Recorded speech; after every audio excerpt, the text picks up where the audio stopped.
Marley was dead to begin with. There is no doubt whatever about that.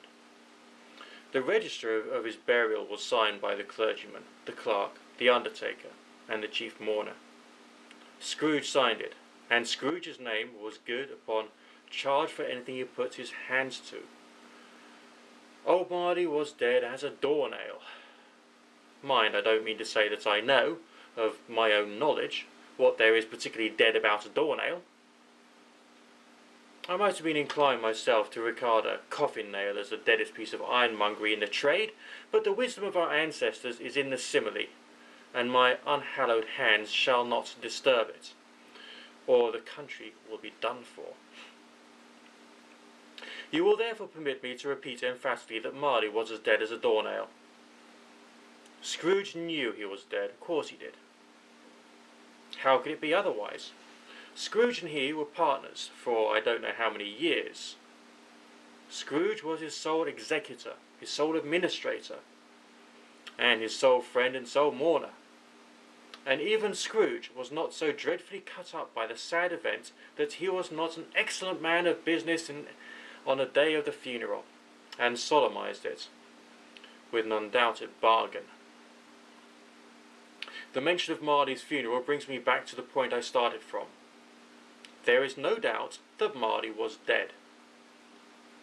This must be distinctly understood, or nothing wonderful can come from the story I'm going to relate. If we were not perfectly convinced that Hamlet's father died before the play began, there would be nothing more remarkable in his taking a stroll at night in an easterly wind upon his own ramparts than there would be of any other middle-aged gentleman rashly turning out after dark in a breezy St. Paul's churchyard, for instance. Literally just to astonish his son's weak mind. Scrooge never painted out old Marley's name. There it stood, years afterwards, above the warehouse door. Scrooge and Marley. The firm was known as Scrooge and Marley. Sometimes people knew to the business called Scrooge, and sometimes Marley. But he answered to both names. It was all the same to him. Oh, but he was tight-fisted hand, and at the grindstone. Scrooge. A squeezing, wrenching, grasping, scraping, clutching, covetous old sinner, hard and sharp as flint, from which no steel had ever struck out generous fire, secret and self-contained, as solitary as an oyster.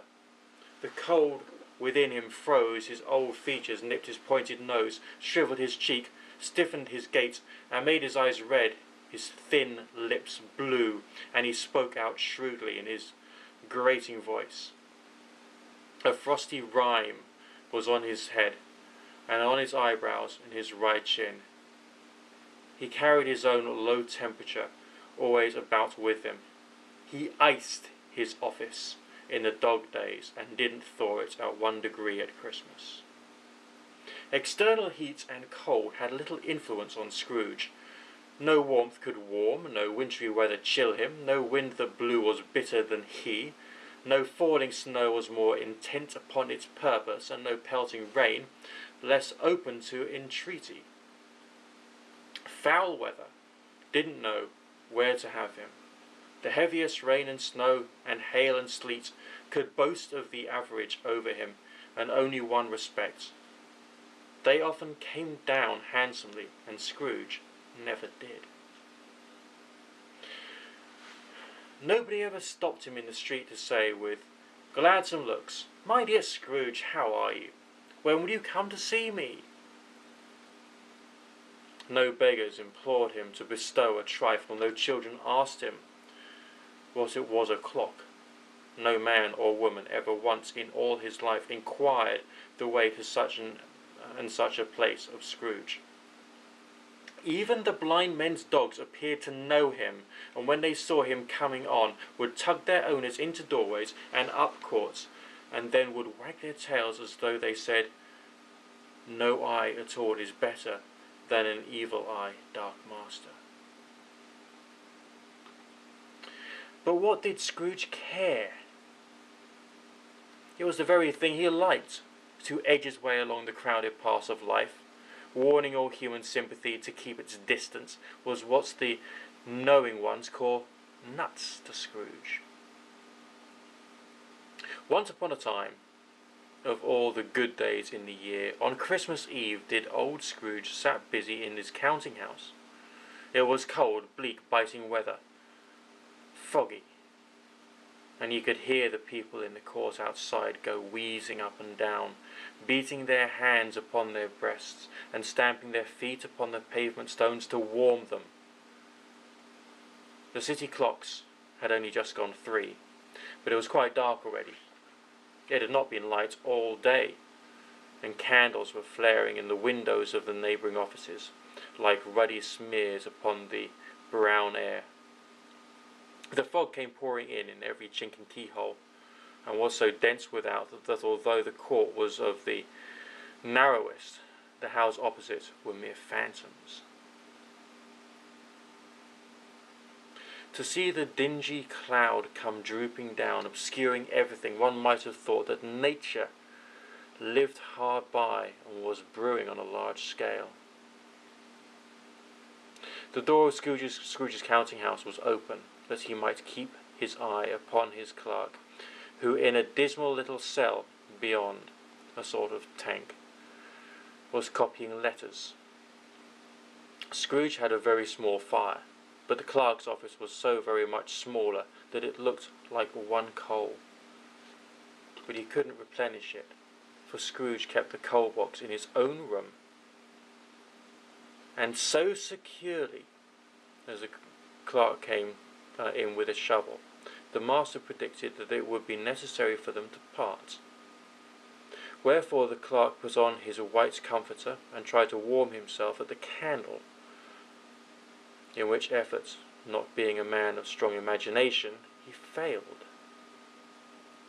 "A Merry Christmas, Uncle, God save you," cried a cheerful voice. It was the voice of Scrooge's nephew, who came upon him so quickly that it was the first intimation he had of his approach. "Bah!" said Scrooge. "Humbug!" He had so heated himself with rapid walking in the fog and frost, this nephew of Scrooge, that he was all in a glow, and his face was ruddy and handsome, his eyes sparkled, and his breath smoked again. "Christmas a humbug, Uncle?" said Scrooge's nephew. "You don't mean that, I'm sure." "I do," said Scrooge. "Merry Christmas. What right have you to be merry? What reason have you to be merry? You're poor enough." "Come then," returned the nephew gaily. "What right have you to be dismal? What right have you to be morose? You're rich enough." Scrooge, having no better answer ready on the spur of the moment, said "Bah!" again, and followed it up with "Humbug!" "Don't be cross, Uncle," said the nephew. "What else can I be?" returned the uncle, "when I live in such a world of fools as this? Merry Christmas upon what Merry Christmas? What Christmas time to you but a time for paying bills without money, a time for finding yourself a year older, but not an hour richer, a time for balancing your books and having every item in 'em through a round dozen of months presented dead against you." "If I could work my will," said Scrooge indignantly, "every idiot who goes about with Merry Christmas on his lips should be boiled with his own pudding and buried with a stake of holly through his heart. He should." "Uncle," pleaded the nephew. "Nephew," returned the uncle sternly, "keep Christmas in your own way, and let me keep it in mine." "Keep it," repeated Scrooge's nephew. "But you don't keep it." "Leave me alone then," said Scrooge. "Much good may it do you, much good as it's ever done you. There are many things for which I might have derived good, but which I have not profited." "I dare say," returned the nephew. "Christmas among the rest, but I'm sure I've always thought of Christmas time, when it has come round, apart from the veneration due to its sacred name and origin of anything belonging to it can be apart from that, as a good name, a kind, forgiving, charitable, pleasant time, the only time I know of in the long calendar of the year, when men and women seem, by one consent, to open their shut-up hearts freely, and to think of people below them as if they really were fellow passengers to the grave and not another race of creatures bound on other journeys. And therefore, uncle, though it's never put a scrap of gold or silver in my pockets, I believe that it has done me good, and will do me good, and I say God bless it. The clerk in the tank involuntarily applauded. Becoming immediately sensible of the impropriety, he poked the fire and extinguishes the last frail spark forever. "Let me hear another sound from you," said Scrooge, "and you'll keep your Christmas by losing your situation. You're quite a powerful speaker, sir," he added, turning to his nephew. "I wonder you don't go to Parliament." "Don't be angry. Come, dine with us tomorrow." Scrooge said that he would see him. Yes, indeed he did. He went the whole length of the expression, and said that he would see him by that extremity first. "But why?" he cried, Scrooge's nephew. "Why?" "Why did you get married?" said Scrooge. "Because I fell in love." "Because you fell in love?" growled Scrooge, as if that was the only thing in the world more ridiculous than a Merry Christmas. "Good afternoon." "Nay, uncle, you never came to see me before that happened. Why give it as a reason for not coming now?" "Good afternoon," said Scrooge. "I want nothing from you. I ask nothing from you. Why cannot we be friends?" "Good afternoon," said Scrooge. "I am sorry with all my heart, and I find you so resolute. We have never had any quarrel to which I have been a party, but I have made a trial in homage to Christmas, and I keep my Christmas humour to the last. So a Merry Christmas, uncle." "Good afternoon," said Scrooge. "And a Happy New Year." "Good afternoon," said Scrooge.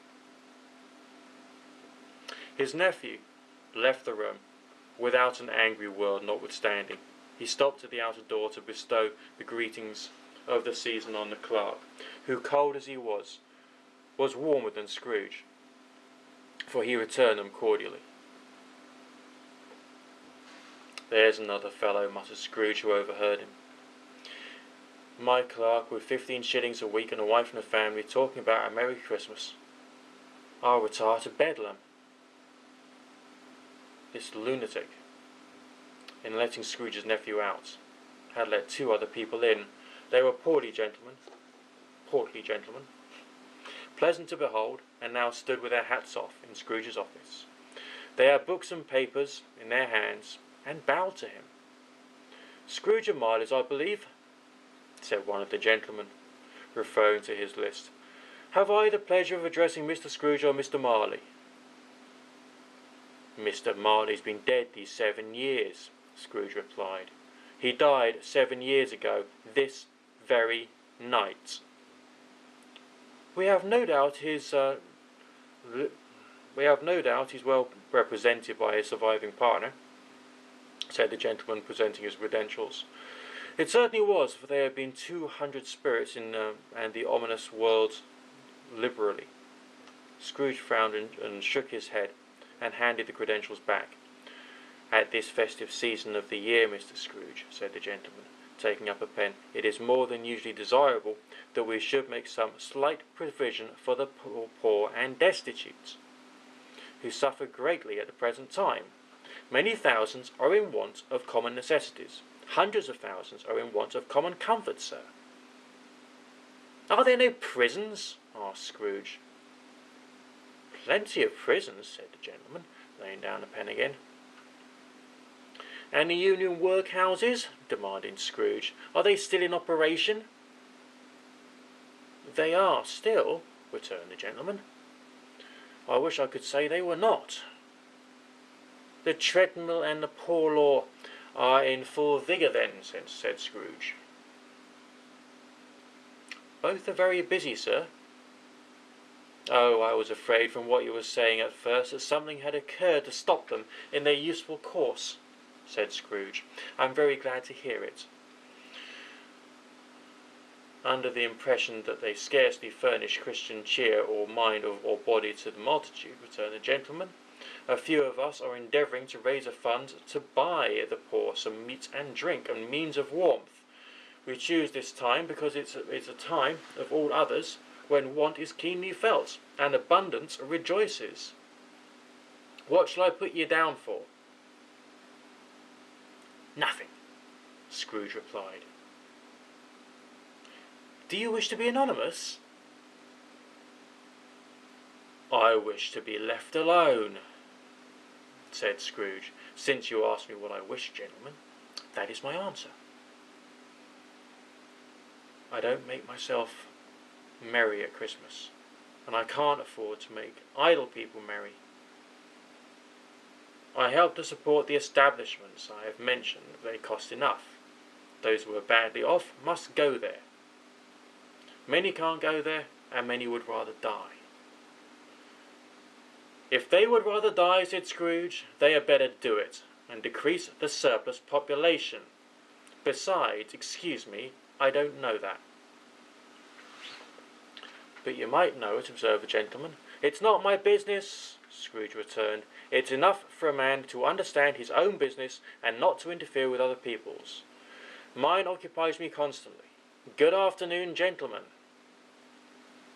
Seeing that it would be useless to pursue their point, the gentleman withdrew. Scrooge resumed his labours with an improved opinion of himself, and in a bit more temper than was usual for him. Meanwhile the fog and darkness thickened, so that people ran about with their flaring links, proffering their services to go before houses and horses and carriages, and conduct them on their way. The ancient tower of a church, whose gruff old bell was always peeping slyly down at Scrooge out of the Gothic window in the wall, became invisible, and struck the hours and quarters in the clouds, with tremendous vibrations afterwards, as if its teeth were chattering in the frozen head up there. The cold became intense. In the main street, at the corner of the court, some labourers were repairing the gas pipes, and had lighted a great fire in a brazier, around which a party of ragged men and boys were gathered, warming their hands and winking their eyes before the blaze in rapture. The water plug being left in solitude, its overflowings suddenly congealing and turning into misanthropic ice. The brightness of the shops, where holly sprigs and berries crackled in the lamp heat of the windows, made pale faces ruddy as they passed. Poulterers' and grocers' trades became a splendid joke, a glorious pageant with which it was next to impossible to believe that such dull principles as bargain and sale had anything to do. The Lord Mayor of the stronghold of the mighty mansion house gave orders to his 50 cooks and butlers to keep Christmas as a Lord Mayor's household should, and even the little tailor, who had fined 5 shillings on the previous Monday for being drunk and bloodthirsty on the streets, stirred up to tomorrow's pudding in the garret, while his lean wife and the baby sailed out to buy the beef. Foggier yet and colder, piercing, searching, biting cold. If the good Saint Dunstan had been nipped of the evil spirit's nose with a touch of such weather as that, instead of using his familiar weapons, then indeed he would have roared to lusty purpose. The owner of one scant young nose, gnawed and mumbled by the hungry cold, as bones are gnawed by dogs, stooped down at Scrooge's keyhole to regale him with a Christmas carol. But at the first sound of "God bless you, merry gentlemen, let nothing you dismay," Scrooge seized the ruler with such energy of action that the singer fled in terror, leaving the keyhole to the fog and even more congenial frost. At length the hour of shutting up the counting-house arrived, With an ill will, Scrooge dismounted from his stool and tactfully admitted the fact to the expectant clerk in the tank, who instantly snuffed his candle out and put on his hat. "You'll want all day tomorrow, I suppose," said Scrooge. "If quite convenient, sir." "It's not convenient," said Scrooge, "and it's not fair. And if I was to stop £0.50 for it, you'd think yourself ill-used, I'll be bound." The clerk smiled faintly. "And yet," said Scrooge, "you don't think me ill-used when I pay a day's wages for no work?" The clerk observed that it was only once a year. "A poor excuse for picking a man's pocket every 25th of December," said Scrooge, buttoning his greatcoat to the chin. "But I suppose you must have the whole day. Be here all the earlier next morning." The clerk promised that he would, and Scrooge walked out with a growl. The office was closed in a twinkling, and the clerk, with the long ends of his white comforter dangling below his waist, for he boasted no greatcoat, went down a side on Cornhill, at the end of a lane of boys 20 times in honour of it being Christmas Eve, and then ran home to Camden Town as hard as he could pelt to play at Blyman's Buff. Scrooge took his melancholy dinner in his usual melancholy tavern, and having read all the newspapers and beguiled the rest of the evening with his banker's book, went home to bed. He lived in chambers which had once belonged to his deceased partner. They were a gloomy suite of rooms in a lowering pile of building up a yard, where it had so little business to be that one could scarcely help fancying it must have run there when it was a young house, playing at the hide-and-seek with other houses, and forgotten the way out again. It was old enough now, and dreary enough, for nobody lived in it but Scrooge, the other rooms being all let out as offices. The yard was so dark that even Scrooge, who knew its every stone, was fain to grope with his hands.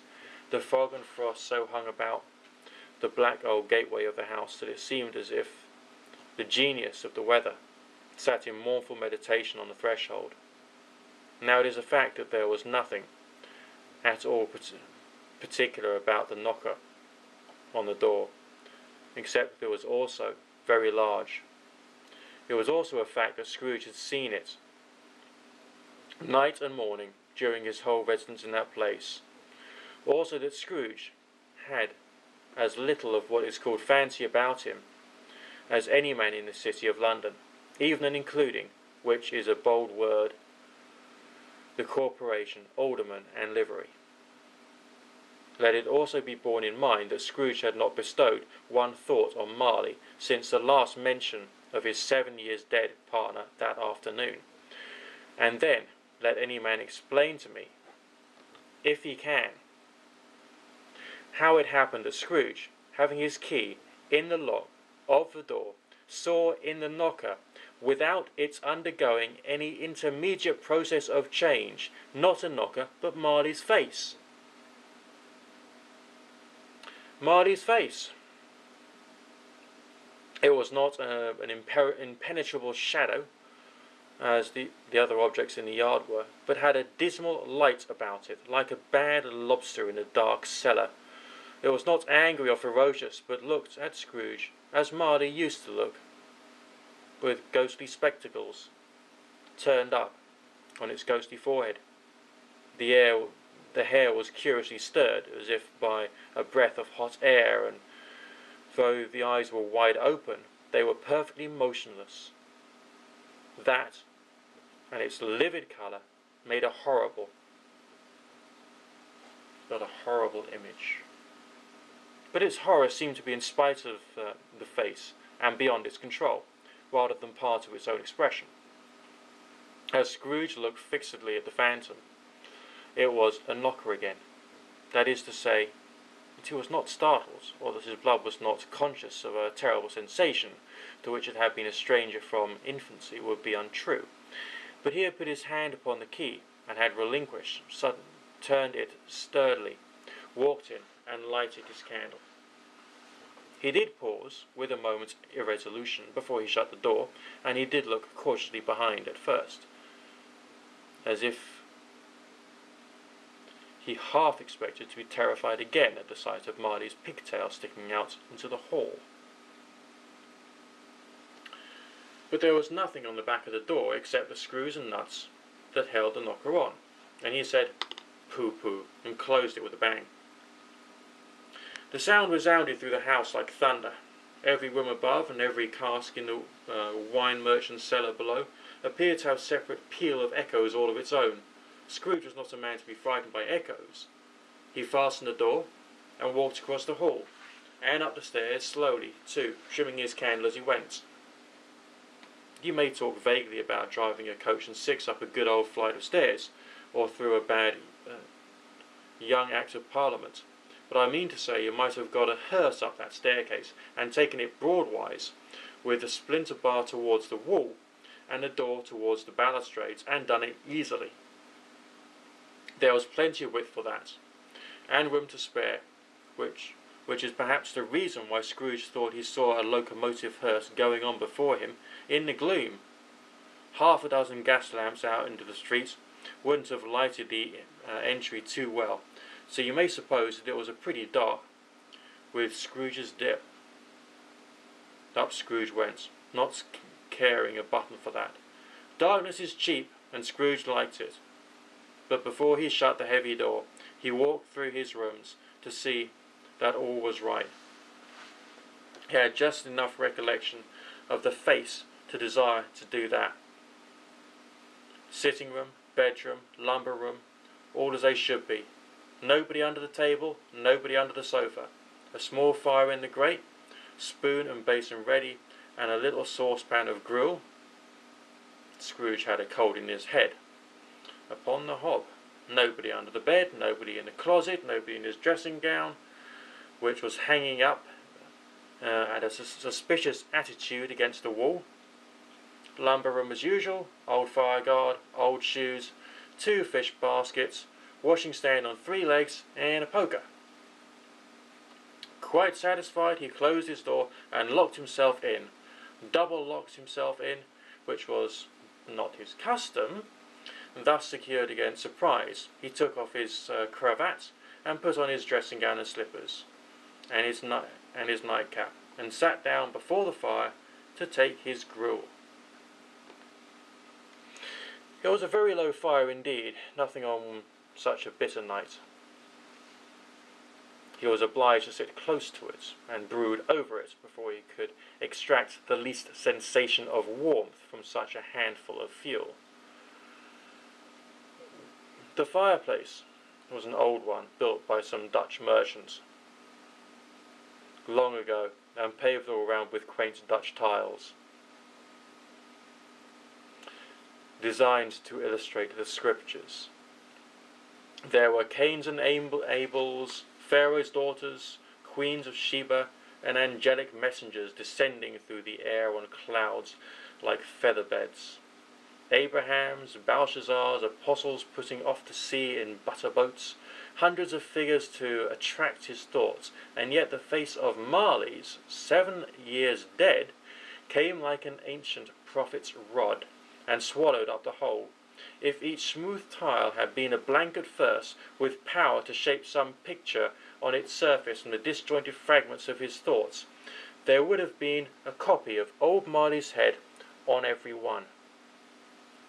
"Humbug," said Scrooge, and walked across the room. After several turns he sat down, and threw his head back on the chair. His glance happened to rest upon a bell, a disused bell that hung in the room, and communicated, for some purpose now forgotten, with the chamber in the higher story of the building. It was with great astonishment, and with strange, implacable dread, that as he looked he saw this bell begin to swing. It swung so softly in the outset that it was scarcely made a sound, but soon it rang out loudly, and so did every bell in the house.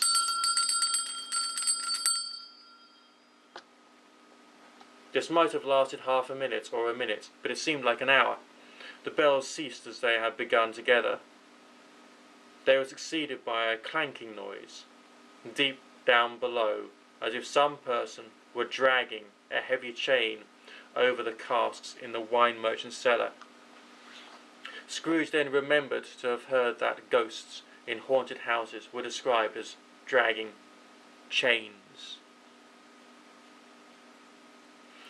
The cellar door flew open with a booming sound, and then he heard the noise much louder on the floors below, then coming up the stairs, then coming straight towards his door. "It's humbug still," said Scrooge. "I won't believe it." His colour changed, though, when, without a pause, it came on through the heavy door and paused into the room before his eyes. Upon his coming in, the dying flame leapt up, as though it cried, "I know him, Marley's ghost," and fell again. The same face, the very same. Marley in his pigtail, usual waistcoat, tights and boots, the tassels on his latter bristling like his pigtail, and his coat skirts upon his hair upon his head. The chain he drew was clasped about his middle. It was long and wound about him like a tail, and it was made, for Scrooge observed it closely, of cash boxes, keys, padlocks, ledgers, deeds, of heavy purses wrought in steel.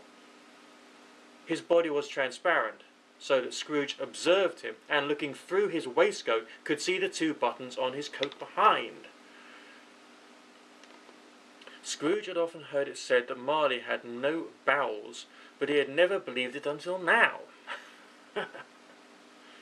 Nor did he believe it even now, although he looked at the phantom though through and through, and saw it standing before him.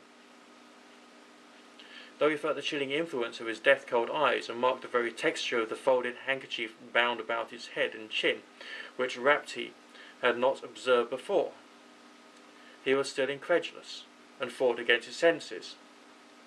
"How now?" said Scrooge, caustic and cold as ever. "What do you want with me?" "Much." Marley's voice. No doubt about it. "Who are you?" "Ask me who I was." "Who were you then?" said Scrooge, raising his voice. "You're particular for a shade." He was going to say "to a shade," but he substituted this as more appropriate. "In life, I was your partner, Jacob Marley." Can you sit down?" asked Scrooge, looking doubtfully at him. "I can." "Do it then." Scrooge asked the question because he didn't know whether a ghost so transparent might find himself in a condition to take a chair, and felt that in event of it being impossible, it might involve the necessity of an embarrassing explanation. But the ghost sat down on the opposite side of the fireplace, as if he were quite used to it. "You don't believe in me," observed the ghost. "I don't," said Scrooge. "What evidence would you have of my reality beyond that of your senses?" "I don't know," said Scrooge. "Why do you doubt your senses?" "Because," said Scrooge, "a little thing affects them. A slight disorder of the stomach makes them cheats. You may be an undigested bit of beef, a blot of mustard, a crumb of cheese, a fragment of an underdone potato. There's more of gravy than of grave about you, whatever you are." Scrooge was not much in the habit of cracking jokes, nor did he feel in his heart by any means wagerish then. The truth is that he tried to be smart, as a means of distracting his own attention and keeping down his terror. For the spectre's voice disturbed the very marrow of his bones. To sit staring at those fixed, glazing eyes in the silence for a moment would play, Scrooge felt, a very deuce with him. There was something very awful, too, in the spectre being provided with an infernal atmosphere of its own. Scrooge could not feel it himself, but this was clearly the case, for although the ghost sat perfectly motionless, his hair and skirts and tassels were still agitated, as if by the hot vapour of an oven. "You see this toothpick," said Scrooge, returning quickly to the charge of the reason just assigned, and wishing, though it were only for a second, to divert the vision Stoney gaze from himself. "I do," replied the ghost. "You are not looking at it," said Scrooge. "But I see it," said the ghost, notwithstanding. "Well," returning Scrooge, "I have but to swallow this, and be for the rest of my days persecuted by a legion of goblins, all of my own creation. Humbug, I tell you, humbug." At this the spirit raised a frightful cry and shook his chain with such a dismal and appalling noise that Scrooge held on tight to his chair to save himself from falling in a swoon. But how much greater was his horror when the phantom, taking off the bandage round his head, as if it were too warm to wear indoors, its lower jaw dropped down upon its breast. Scrooge fell upon his knees and clasped his hand before his face. "Mercy," he said, "dreadful apparition, why do you trouble me?" "Man of the worldly mind," replied the ghost, "do you believe in me or not?" "I do," said Scrooge. "I must. But why do spirits walk the earth, and why do they come to me?" "It is required of every man," the ghost returned, "that the spirit within him should walk abroad amongst his fellow men, and travel far and wide, and if that spirit goes not forth in life, it is condemned to do so after death. It is doomed to wander through the world. Woe is me, and witness what I cannot share, but might have shared on earth, and turned to happiness." Again the spectre raised a cry, and shook his chain, and wrought his shadowy hands. "You are fettered," said Scrooge, trembling. "Tell me why." "I wear the chain I forged in life," replied the ghost. "I made it link by link, and yard by yard. I girdled it of my own free will, and of my own free will I wore it. It's a pattern strange to you?" Scrooge trembled more and more. "Or would you know," pursued the ghost, "the weight and length of the strong coil you will bear yourself?" It was full and heavy and long as this. 7 Christmas Eves ago you have laboured on it since. It is a ponderous chain. Scrooge glanced about him on the floor in the expectation of finding himself surrounded by some 50 or 60 phantoms of iron cable. But he could not see anything. "Jacob," he said, imploringly. "Oh, Jacob Marley, tell me, speak comfort to me, Jacob." "I have none to give," the ghost replied.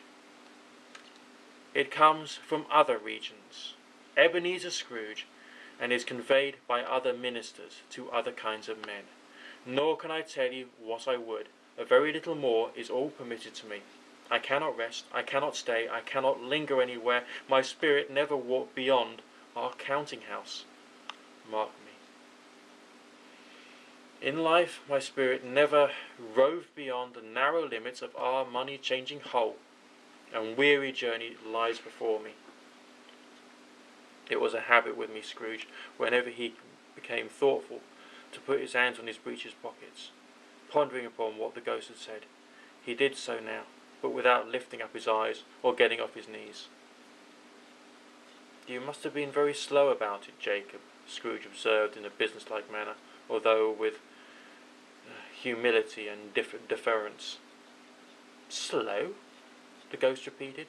7 years dead," mused Scrooge, "and travelling all this time."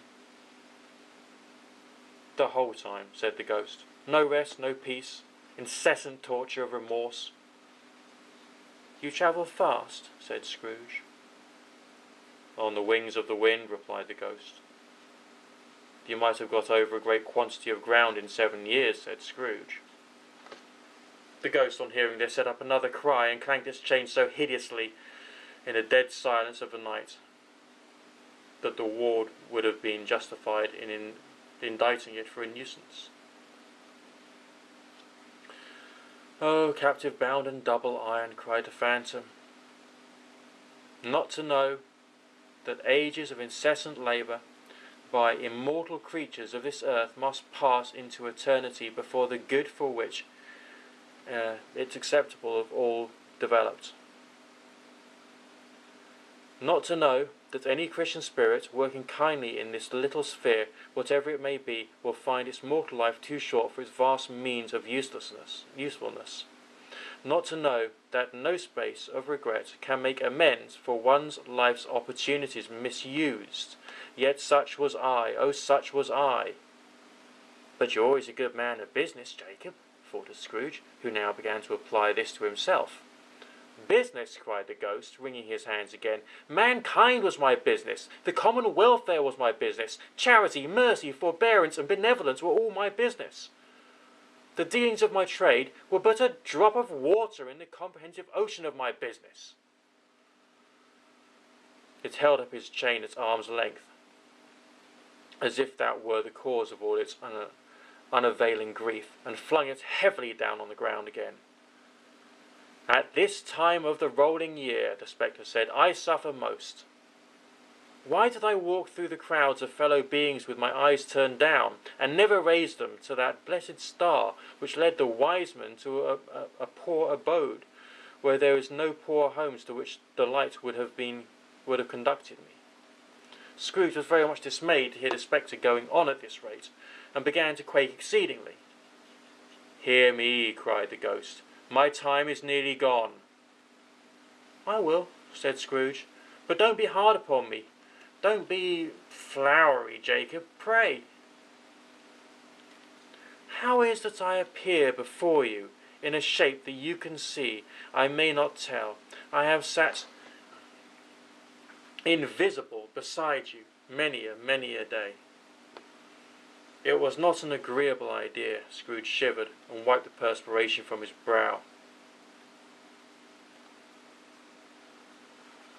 "That is no light part of my penitence," pursued the ghost.